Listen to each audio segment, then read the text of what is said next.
ನಮಸ್ಕಾರ ಸ್ನೇಹಿತರೆ, ಎಲ್ಲರೂ ನೀವು ಚೆನ್ನಾಗಿದ್ದೀರಾ ಅಂತ ನಾನು ಭಾವಿಸ್ತೀನಿ. ಇವತ್ತಿನ ಮಶ್ರೂಮ್ನಿಂದ ಗ್ರೇವಿ ಮಾಡೋಣ ಬನ್ನಿ ಸ್ನೇಹಿತರೆ. ಮುದ್ದೆ ಜೊತೆ, ಅನ್ನದ ಜೊತೆ, ಚಪಾತಿ, ಪೂರಿ ಜೊತೆ ತುಂಬ ಚೆನ್ನಾಗಿರುತ್ತೆ.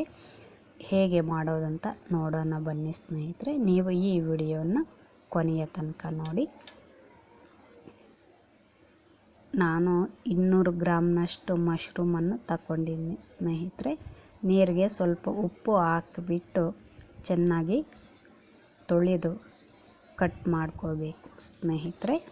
ಮಣ್ಣಿರುತ್ತೆ ಇದರಲ್ಲಿ, ಅದಕ್ಕಾಗಿ ಸ್ವಲ್ಪ ಚೆನ್ನಾಗಿ ತೊಳಿಬೇಕು. ನೀರಲ್ಲಿ ಒಂದು 5 ನಿಮಿಷ ನೆನೆಸಿ ಇಟ್ಟು ನಂತರ ನಾವು ತೊಳೆದ್ರೆ ಮಣ್ಣೆಲ್ಲ ಹೊರಟೋಗುತ್ತೆ ಸ್ನೇಹಿತರೆ. ನೋಡಿ, ನಾನು ತೊಳೆದು ಈ ಥರ ಕಟ್ ಮಾಡ್ಕೊಂಡಿದ್ದೀನಿ.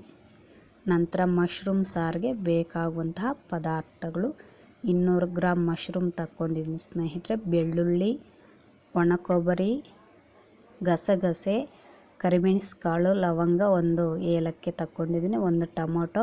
ಇನ್ನು ಒಗ್ಗರಣೆಗೆ ಸಾಸಿವೆ, ಕರಿಬೇವು, 2 ಹಸಿ ಮೆಣಸಿನ್ಕಾಯಿ ತಗೊಂಡಿದ್ದೀನಿ ಸ್ನೇಹಿತರೆ. ಕೊತ್ತಂಬರಿ ಸೊಪ್ಪು, ಇನ್ನು ಸಣ್ಣ ಈರುಳ್ಳಿ ತಗೊಂಡಿದ್ದೀನಿ ಸ್ನೇಹಿತರೆ. ಸಾಂಬಾರು ಪುಡಿ, ಖಾರದ ಪುಡಿ, ಅರಿಶಿನ ಪುಡಿ. ಇವಾಗ ನಾವು ಮಶ್ರೂಮ್ ಸಾರಿಗೆ ಬೇಕಾಗಿರುವಂತಹ ಮಸಾಲೆಯನ್ನು ರುಬ್ಬಿಕೋಬೇಕು ಸ್ನೇಹಿತರೆ. ಇವೆಲ್ಲವನ್ನು ಹಾಕ್ಕೊಂಡು ಮಿಕ್ಸಿ ಜಾರಿಗೆ ನಾನು ಈ ಥರ ಮಸಾಲೆಯನ್ನು ರುಬ್ಕೊಂಡಿದ್ದೀನಿ ಸ್ನೇಹಿತರೆ. ಗಟ್ಟಿ ಮಸಾಲೆ ಮತ್ತು ಮಿಕ್ಸಿ ಜಾರ್ ತೊಳೆದು ಇಟ್ಟಿರುವಂತಹ ಮಸಾಲೆ ನೀರಿದು. ಇವಾಗ ನಾವು ಸ್ಟವ್ ಮೇಲೆ ಒಂದು ಪಾತ್ರೆಯನ್ನು ಇಕ್ಕೋಬೇಕು ಸ್ನೇಹಿತರೆ. ನಾನು ಮಣ್ಣಿನ ಪಾತ್ರೆಯಲ್ಲಿ ಮಾಡ್ತಾಯಿದ್ದೀನಿ. ಎಣ್ಣೆ ಬಿಸಿಯಾಗಿದೆ. ಸಾಸಿವೆ ಸೇರಿಸ್ಕೊಂಡಿದ್ದೀನಿ ಸ್ನೇಹಿತರೆ. ನಂತರ ನಾವು ತಗೊಂಡಿರುವಂತಹ ಸಣ್ಣ ಈರುಳ್ಳಿ ಸೇರಿಸ್ಕೋಬೇಕು ಸ್ನೇಹಿತರೆ ಎಣ್ಣೆಗೆ. ನೀವು ಬೇಕಾದರೆ ಮಾಮೂಲಿ ಈರುಳ್ಳಿಯನ್ನು ಹಾಕ್ಕೋಬೋದು ಸ್ನೇಹಿತರೆ. ನಾನು ಕುಕ್ಕರಲ್ಲಿ ಮಾಡ್ತಾಯಿಲ್ಲ ಸ್ನೇಹಿತರೆ. ಕುಕ್ಕರಲ್ಲಿ ಮಾಡಿದ್ರೆ ಚೆನ್ನಾಗಿರಲ್ಲ, ಈ ಥರ ಪಾತ್ರೆಯಲ್ಲಿ ಮಾಡಿದ್ರೆ ಚೆನ್ನಾಗಿರುತ್ತೆ. ಇನ್ನು ಒಗ್ಗರಣೆಗೆ ಹಸಿ ಮೆಣಸಿನ್ಕಾಯಿ, ಕರಿಬೇವು, ಟೊಮೊಟೊ ಸೇರಿಸ್ಕೋಬೇಕು ಸ್ನೇಹಿತರೆ. ಒಗ್ಗರಣೆ ಸ್ವಲ್ಪ ಕೆಂಪಗಾಗಕ್ಕೆ ಬಿಡಿ, 1-2 ನಿಮಿಷ. ಕೆಂಪಗಾಗಿದೆ ಸ್ನೇಹಿತರೆ. ನಂತರ ನಾವು ತೊಳೆದು ಕಟ್ ಮಾಡ್ಕೊಂಡಿರುವಂತಹ ಮಶ್ರೂಮನ್ನು ಒಗ್ಗರಣೆಗೆ ಸೇರಿಸ್ಕೋಬೇಕು. ಸ್ವಲ್ಪ ರುಚಿಗೆ ತಕ್ಕ ಉಪ್ಪನ್ನು ಹಾಕಿಬಿಟ್ಟು 2 ನಿಮಿಷ ಕುದಿಯೋಕ್ಕೆ ಬಿಡಿ ಸ್ನೇಹಿತರೆ. ಮುಚ್ಚಳವನ್ನು ಮುಚ್ಚಿ 2 ನಿಮಿಷ ಆಗಿದೆ ಸ್ನೇಹಿತರೆ. ನೋಡಿ, ಒಗ್ಗರಣೆಯಲ್ಲಿ ಮಶ್ರೂಮು ಸ್ವಲ್ಪ ಬೆಂದಿದೆ, ನೀರು ಸಹ ಬಿಟ್ಕೊಂಡಿದೆ ಸ್ನೇಹಿತರೆ.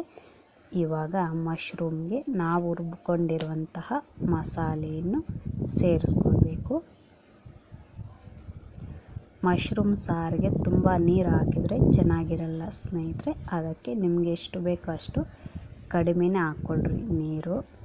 ಇನ್ನು ರುಚಿಗೆ ತಕ್ಕ ಉಪ್ಪನ್ನು ಸೇರಿಸ್ಕೊಂಡು ಕುದಿಯೋಕ್ಕೆ ಬಿಡಿ ಸ್ನೇಹಿತರೆ. ಮುಚ್ಚಳವನ್ನು ಮುಚ್ಚಿ ಕುದೀತಾ ಇದೆ ನೋಡಿ ಸ್ನೇಹಿತರೆ. ಮಶ್ರೂಮ್ ಗ್ರೇವಿ ಅಥವಾ ಸಾರು ನಾನು ಸ್ವಲ್ಪ ಗಟ್ಟಿಯಾಗನೇ ಮಾಡ್ಕೊಂಡಿದ್ದೀನಿ ಸ್ನೇಹಿತರೆ.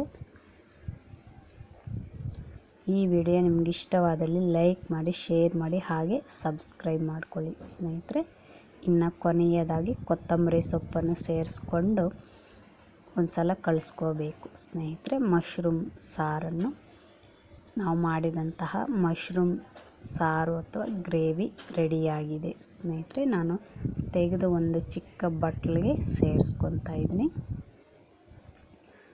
ತುಂಬ ಚೆನ್ನಾಗಿ ಬಂದಿದೆ ಸ್ನೇಹಿತರೆ. ನೀವು ಸಹ ತಪ್ಪದೇ ಮಾಡಿ ತಿನ್ನಿ. ಯಾವ ಥರ ಬಂದಿದೆ ಅಂತ ಕಾಮೆಂಟ್ ರೂಪದಲ್ಲಿ ತಿಳಿಸಿ ಸ್ನೇಹಿತರೆ. ಮುದ್ದೆ ಜೊತೆ, ಅನ್ನದ ಜೊತೆ, ಚಪಾತಿ, ಪೂರಿ ಜೊತೆ ತುಂಬ ಚೆನ್ನಾಗಿರುತ್ತೆ ಸ್ನೇಹಿತರೆ ತಿನ್ನೋಕ್ಕೆ. ಮಶ್ರೂಮನ್ನು ತಿನ್ನೋದ್ರಿಂದ ಆರೋಗ್ಯಕ್ಕೂ ಒಳ್ಳೆಯದು ಸ್ನೇಹಿತರೆ. ಚಿಕನ್, ಮಟನ್ ಸಾರು ಯಾವ ಥರ ಇರುತ್ತೋ ಸೇಮ್ ಅದೇ ಥರನೇ ಈ ಮಶ್ರೂಮ್ ಗ್ರೇವಿನೂ ಇರುತ್ತೆ ಸ್ನೇಹಿತರೆ. ತಪ್ಪದೇ ನೀವು ಒಂದು ಸಲ ಟ್ರೈ ಮಾಡಿ ಮಾಡೋಕ್ಕೆ. ಇನ್ನು ನಾನು ತಟ್ಟೆಗೆ ಮುದ್ದೆ ಇಟ್ಕೊತಾ ಇದ್ದೀನಿ ಸ್ನೇಹಿತರೆ. ನಾವು ಮಾಡಿದಂತಹ ಮಶ್ರೂಮ್ ಗ್ರೇವಿಯನ್ನು ತಟ್ಟೆಗೆ ಸೇರಿಸ್ಕೊತಾ ಇದ್ದೀನಿ. ತುಂಬ ರುಚಿಯಾಗಿ ಬಂದಿದೆ ಸ್ನೇಹಿತರೆ ಸಾರು. ಈ ವಿಡಿಯೋವನ್ನು ನೋಡಿದ್ದಕ್ಕಾಗಿ ಎಲ್ಲರಿಗೂ ಧನ್ಯವಾದಗಳು ಸ್ನೇಹಿತರೆ.